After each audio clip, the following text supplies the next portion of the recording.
Regulation of gastric secretion, ठीक है। और इसके अंदर जो इन्वॉल्वमेंट है वो है गैस्ट्रिक ग्लैंड की।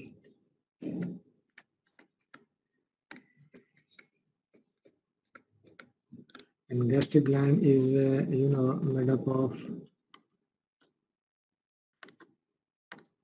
parietal cell, उसके बाद ECL सेल, एंटेरोक्रोमोफिन लाइक सेल, और D cell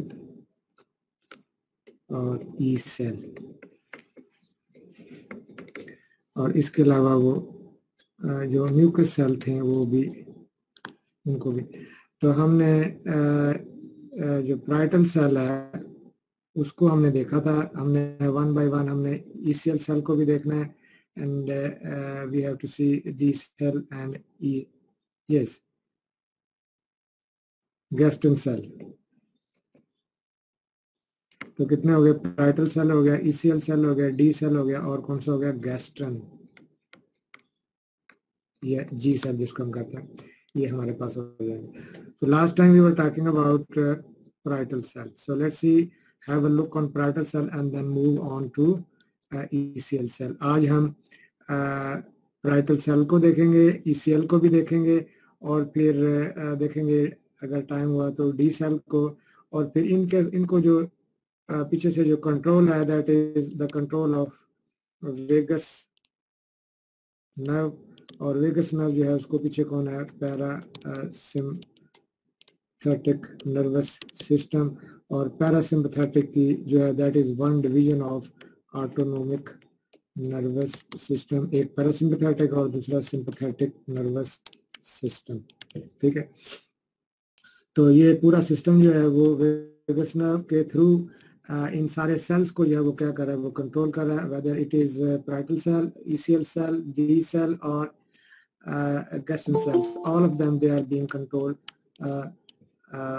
by these mechanisms, vagus nerve, parasympathetic and autonomic nervous system। तो वो भी हम देखेंगे।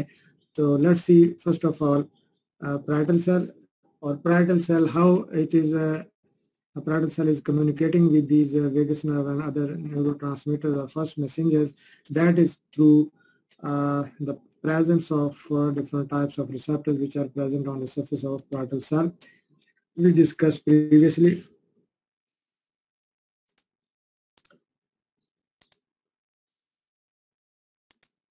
Yes, if you see, this is a parietal cell, and on the surface of parietal cell you have many receptors. You have got two things. One is a proton pump which is present on the luminal side, and you have many receptors which are present on the other side of the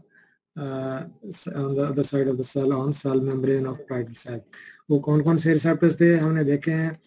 We have seen that CCKB receptors number 1 and number 2 acetylcholine receptors जिनको हम M3 receptors कहते हैं, और number 3 जो है वो आपके histamine receptors हैं, और number 4 जो है वो आपका somatostatin receptor, और number 5 जो है वो आपका जो है prostaglandin receptor। So all of them they are controlling release of HCl। So how gastrin जो कि CCKB receptors के ऊपर एक्ट करती है, how does it control the release of HCl? कौन बताएगा? हाँ बच्चों बताओ, क्या था वो रिसेप्टर, वो मैकेनिज्म जिसमें जो CCKB रिसेप्टर जो है वो रेगुलेट करता था रिलीज ऑफ HCl? जी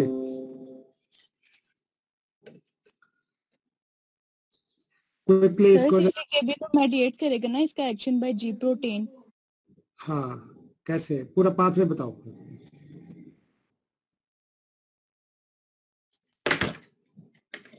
जल्दी से इसको बताएं फिर हम आगे मूव करें। सर लाइक गैस्ट्रिन है, ये तो रिसेप्टर है हमारे पास, और एक M3 था। इन दोनों को जो एक्टिवेट करेगा GQ, क्योंकि वो इंट्रासेलुलर सिग्नल पैथवे है जो रिस्पॉन्स करता है एक्टिवेशन ऑफ सेल सरफेस, जो कि हमारे पास GPCR था। बोलते जाओ बोलते जाओ।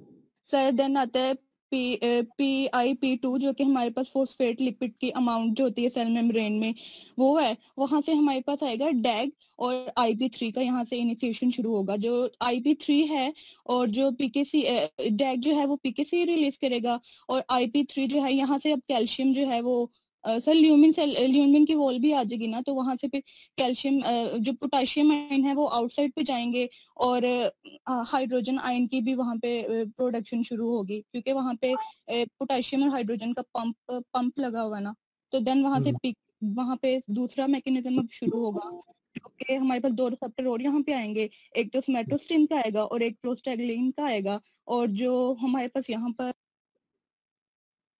जी जो पीके है वो एक्टिवेट जो होगा वो फर्स्ट रिसेप्टर से होगा।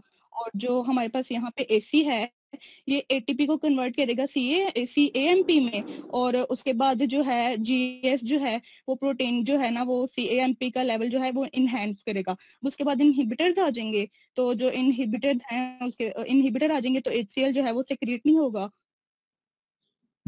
ठीक है।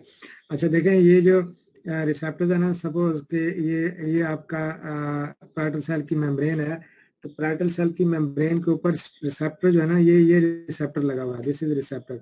और ये 7 ट्रांस मेम्ब्रेन इसके पार्ट होते हैं, यानी कि इस रिसेप्टर का जो लोअर पार्ट है वो आप 7 टाइम जो है वो इस तरह से जस्ट लाइक स्नेक, ये 7 टाइम्स, और फिर अंदर जो है यहाँ पे इसके साथ जो है वो लगा हुआ है जी प्रोटीन, ये इधर जी प्रोटीन लगा हुआ है, ठीक है ना, ये जी प्रोटीन है इसका।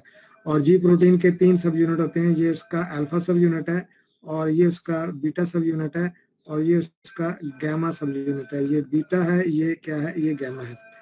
अच्छा, अब होता क्या है कि जो जी अल्फा है वो मैंने आपको बताया था कि अल्फा क्या हो सकता है, अल्फा क्यू हो सकता है, ठीक है।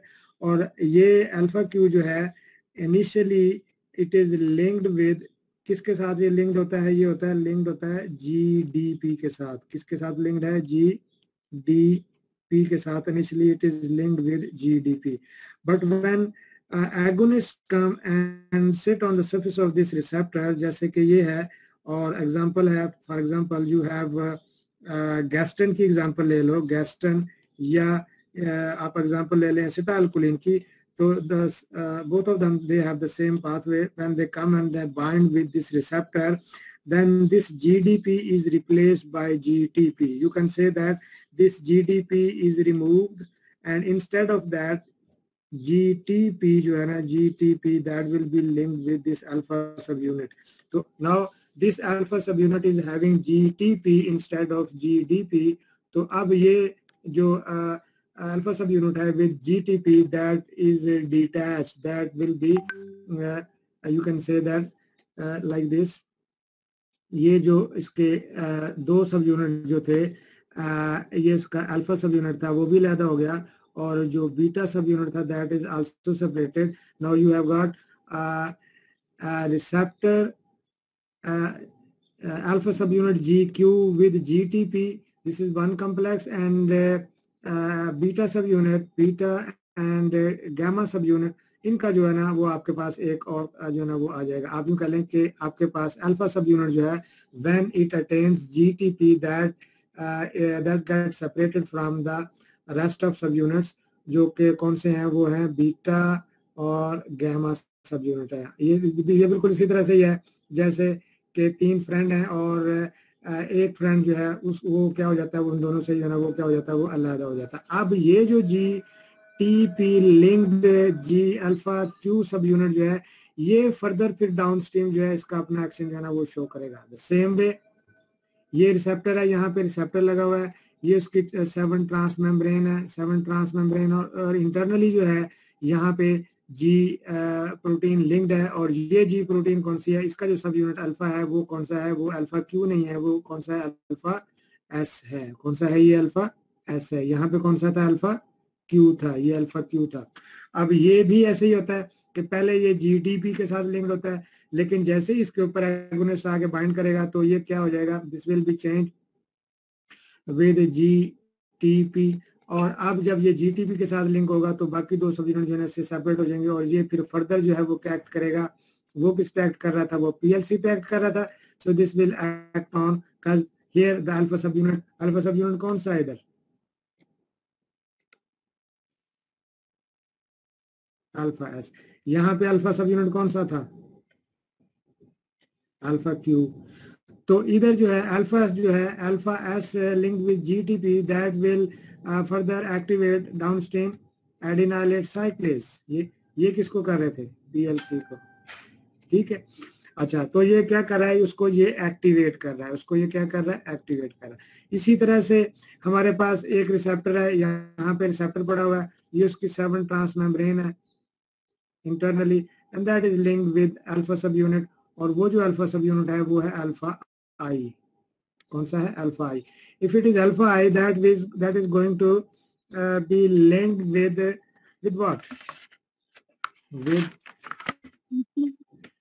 जी किसके साथ? शाबाश, एडिनाइलेट साइक्लेज।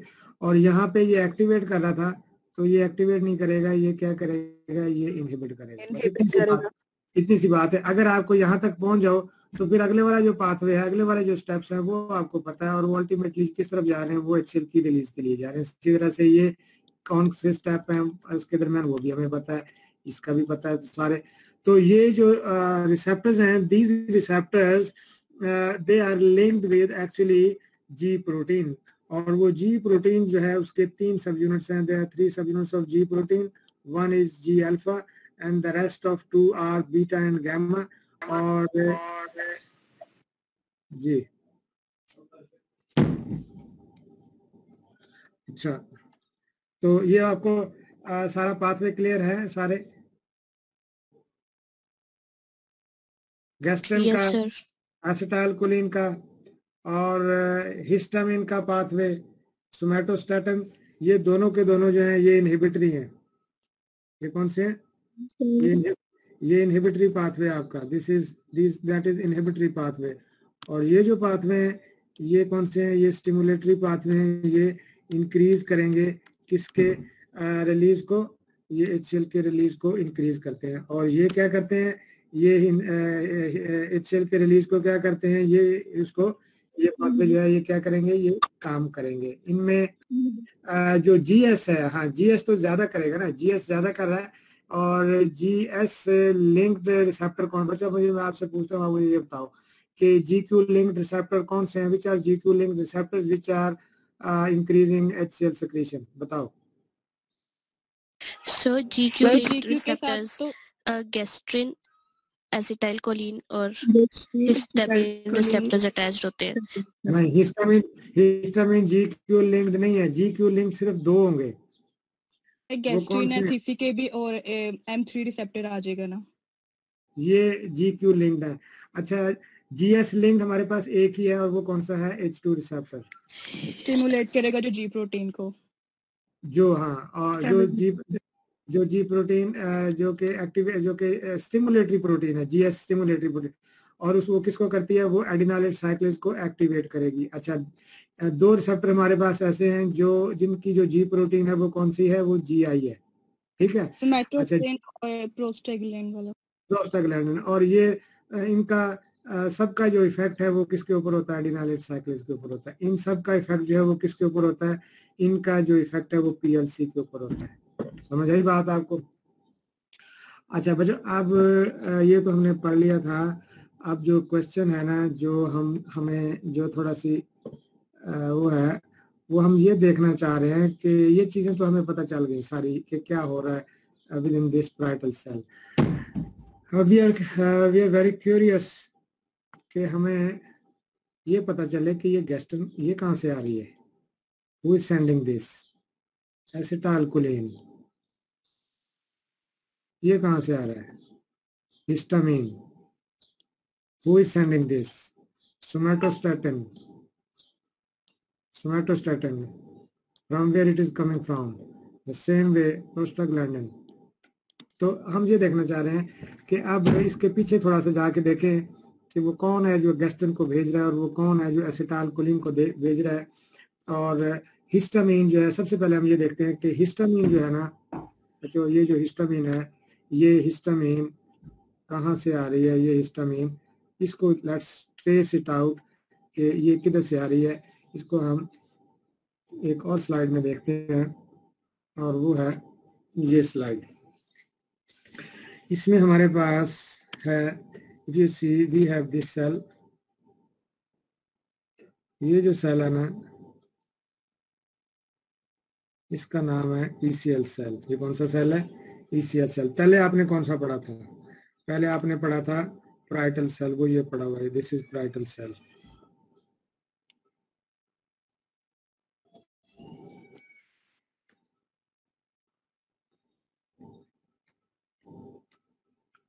ठीक है, उसकी बात हमने कर ली है। We have discuss parietal cell in detail. अब हम क्या चाहते हैं कि नाउ लेट्स सी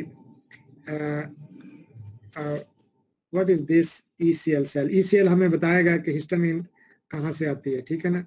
तो ये आपका जो ECL सेल है, enterochromaffin like cell, that has got two types of receptors which are present on the surface। और वो कौन सा है? एक रिसेप्टर ये पड़ा हुआ है, और ये कौन सा रिसेप्टर है? M3 receptors. ये कौन सा रिसेप्टर है? M3 receptors. M3 रिसेप्टर्स आपने ECL सेल में भी पढ़ा था ना? यस ये उधर भी होता है, इसलिए हमने इसको इधर भी कर दिया है। इसका मतलब है कि parietal cell, ECL cell has M3 receptors on the surface, and we know very well about M3 receptors। M3 receptors कौन सा रिसेप्टर है बच्चों, बताओ? मस्करीनिक है, GPCR है, और G प्रोटीन कपल रिसेप्टर है। और कौन सी G प्रोटीन है इसके अंदर? GQ। शाबाश। M3 जो है, M3 GQ, और फिर क्या होता है? GQ क्या करती है? PLC जो है वो PIP2, और फिर आपके पास क्या आता है? IP3, और क्या आता है? DAG। और जब दोनों मिलते हैं तो फिर क्या चीज? Calcium increase. और जब कैल्शियम का लेवल इंक्रीज होता है तो फिर सेल क्या करता है? सिक्रीशन सिक्रिएट करता है, ठीक है ना? ऐसे ही है। Yes sir. अच्छा, इसका मतलब है कि जब आप इस M3 को, ये भी हमें पता है कि who is going to activate this M3 receptor, you know that, कौन करता है?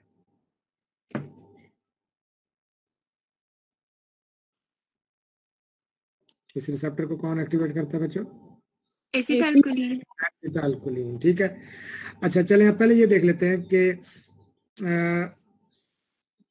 जब एसिटाइलकोलिन इसको एक्टिवेट करेगा, GQ, PLC, PIP2, IP3, DAG, calcium, and then there is a secretion जो है ना, वो क्या हो जाएगी? वो इंक्रीज करेगी। ये जो सेल है, ये इसके अंदर क्या होता है? इसके अंदर ये अगर आप देखें, ये वेसिकल्स होते हैं, इसके अंदर पैकेट्स होते हैं, and these packets are filled with histamine. इसके अंदर क्या चीज पैक की हुई है उन्होंने?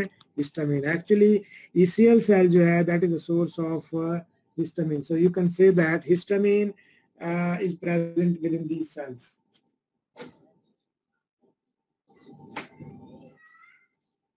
बात समझ में आई? अच्छा, तो वो हिस्टामिन कब रिलीज होगी? पैकेट्स कब खाली होंगे? ये vesicles when they are going to get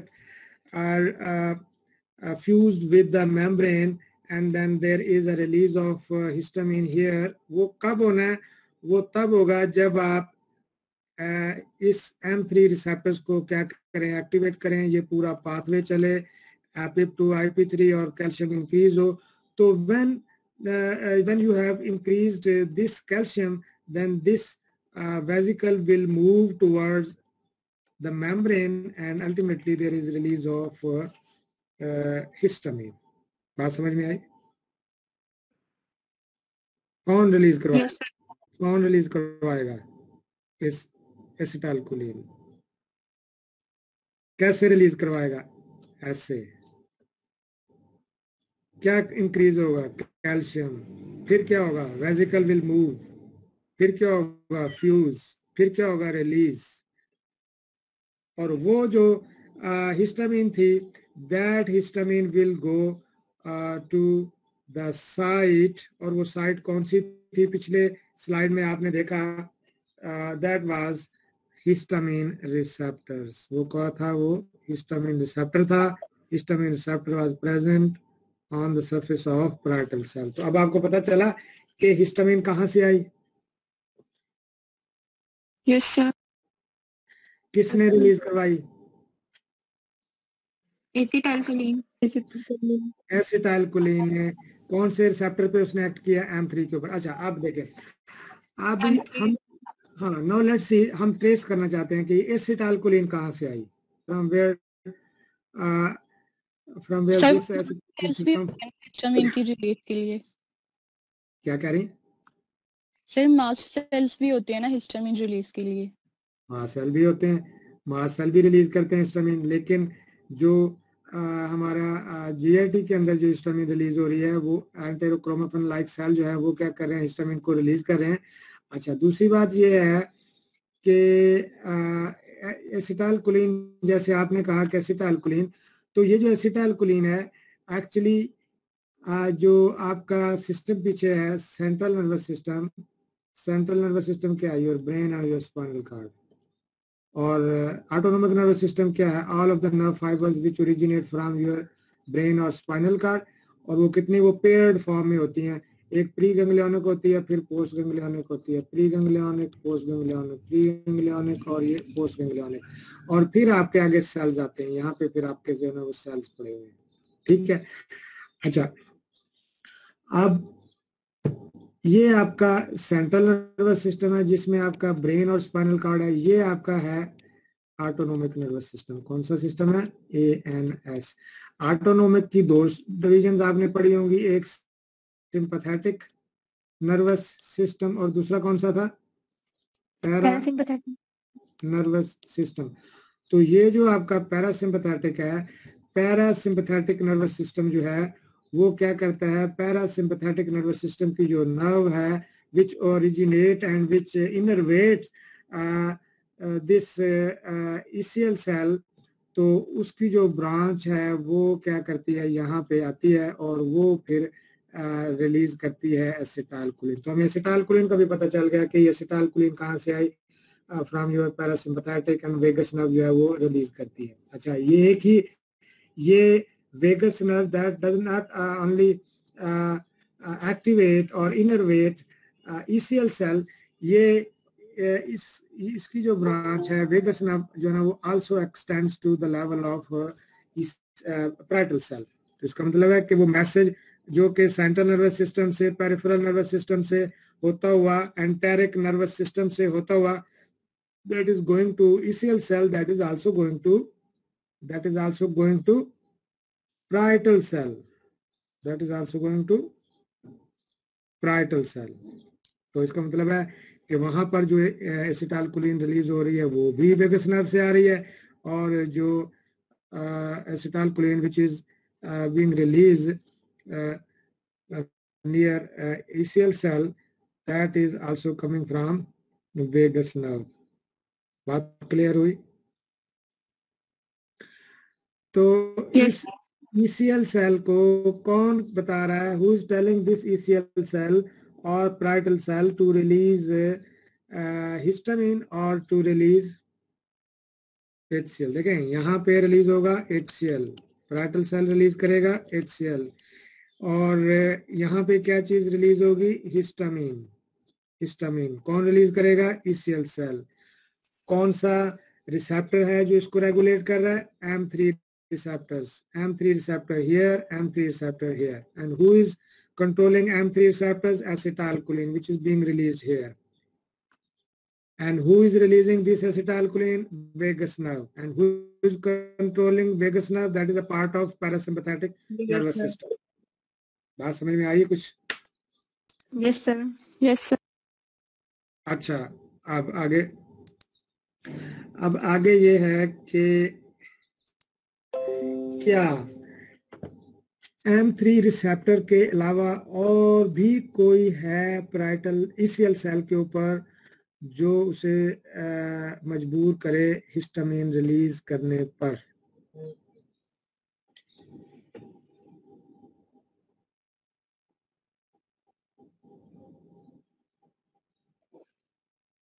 गैस्ट्रन receptor, very good.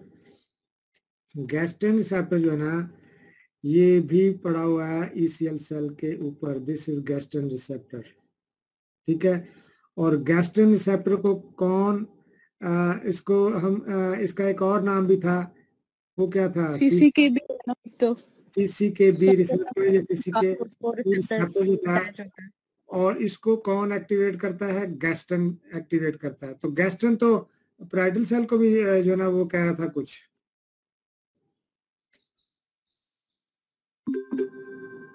Parietal cell के ऊपर आपने पढ़ा था गैस्ट्रन रिसेप्टर था? मुझे तो याद नहीं है, आप बताओ मुझे। यस सर था। पिछली स्लाइड में था। यस, यस देख लो, अगर यकीन नहीं आता तो स्लाइड में देख लो, पैराइटल सेल पे गैस्ट्रन रिसेप्टर है।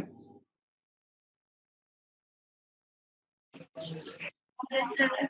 तो इसका मतलब है कि गैस्ट्रन तो फिर बड़ी गैस्ट्रन इज वेरी क्लेवर। ये तो दोगली हुई फिर ना, कि एक तरफ तो फिर ये जाके पैराइटल सेल को भी क्या कह रही है, कि कह रही है कि एचसीएल रिलीज करो, और दूसरी तरफ देख लो इसका क्या रोल है, ये क्या कर रही है, किसको कह रही है? ये ईसीएल सेल को, ईसीएल सेल को ये क्यों, ईसीएल सेल के पास ये क्यों जाती है गैस्ट्रन? इसलिए कि गैस्ट्रन जो है ना वो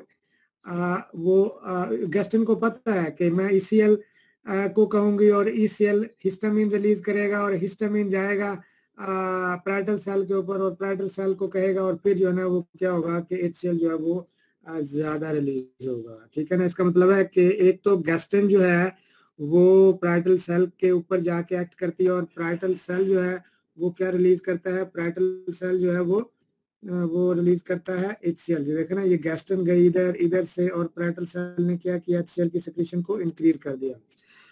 दूसरी बात ये है कि गैस्ट्रन जो है ना वो सिफारिश करवाती है किससे? सीसीकेबी से।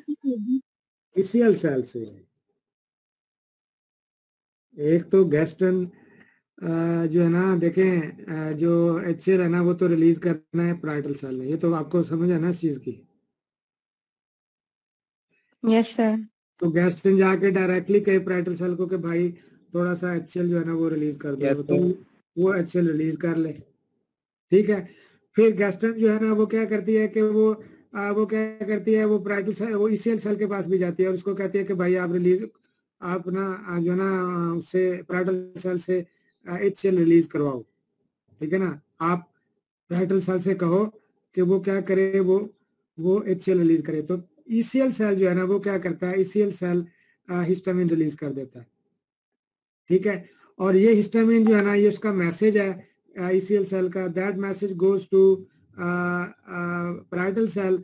वहां पे इसके रिसेप्टर लगे हुए हैं, और वो सारे स्टेप्स के बाद जो है ना वो क्या कर देता है? वो एचसीएल को जो है ना वो रिलीज कर देता है।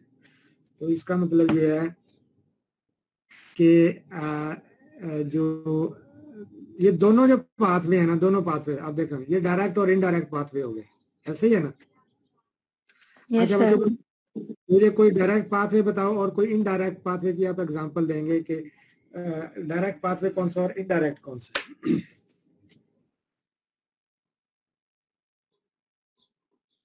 M3 वाला डायरेक्ट है। M3 वाला? Yes sir. तो M3 तो हमारी M3 वाला नेक्स्ट क्लास में भी क्या कह रहे बच्चों, क्या कह रहे बोलो? सर जी नेक्स्ट क्लास का टाइम हो गया। तो नेक्स्ट क्लास का टाइम है। किसकी है क्लास? सर आलमगीर।